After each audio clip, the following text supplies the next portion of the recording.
In this video, we're going to look at how to apply number formatting. Number formats let us present our numbers slightly differently in a spreadsheet. When we click in a cell and just type in a number, Excel assumes we want to use a general number format, which basically means no number format has been applied. However, that's not always the best look. So here I have a whole bunch of currency values, but some of them are 4 decimal places and I've no idea what currency we're working in. So I would like to change these to represent as currency. I'm going to select all my cells that contain the values, come up to my number group, click the drop down and choose currency. Excel automatically applies the currency specified in your regional settings and the appropriate number of decimal places, and that looks much better. Similar to the currency, we can also choose the accounting format. It's available on our drop-down, or we can simply click on the dollar symbol underneath the drop-down. It looks very similar, but you'll notice the currency symbol is on the left of the cell and some padding has been added on the right.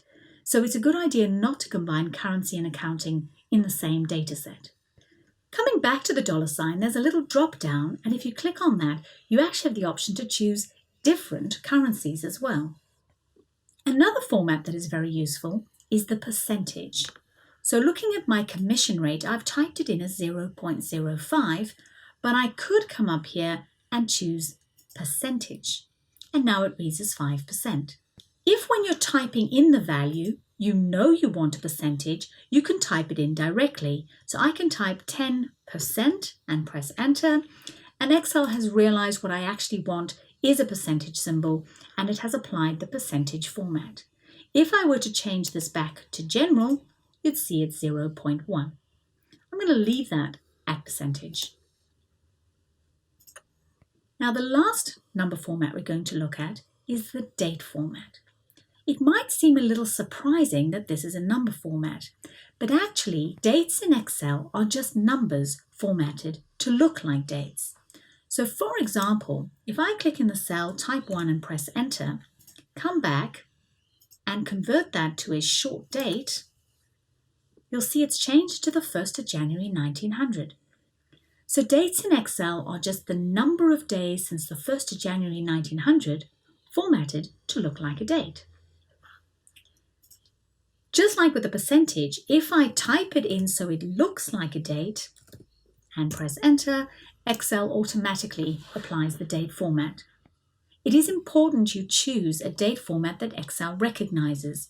For example, if I were to type 2017-0303, that is not a valid date format and Excel has left it as general. This will cause problems as I will not be able to do calculations with those dates. So I'm going to delete that.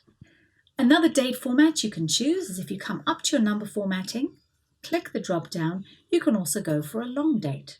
While having dates as numbers is great because it allows us to do calculations, it can sometimes give us some unexpected results. I'm going to click on this date and I'm going to make a few changes. I'm going to make the cell blue and the font white, and then I'm going to delete the contents. Now, not surprisingly, Excel has left the formatting there. And of course, the number formatting has also not been removed. What that means is if I come into the cell sometime later and type 45 and click enter, oh my gosh, I get a date. That can be a little alarming, but all it means is that cell was already formatted as a date, and all you need to do is come back, click on it, and change it to general. Problem solved. We're not going to go into these in detail for now, but we've been looking at Excel's built-in number formats.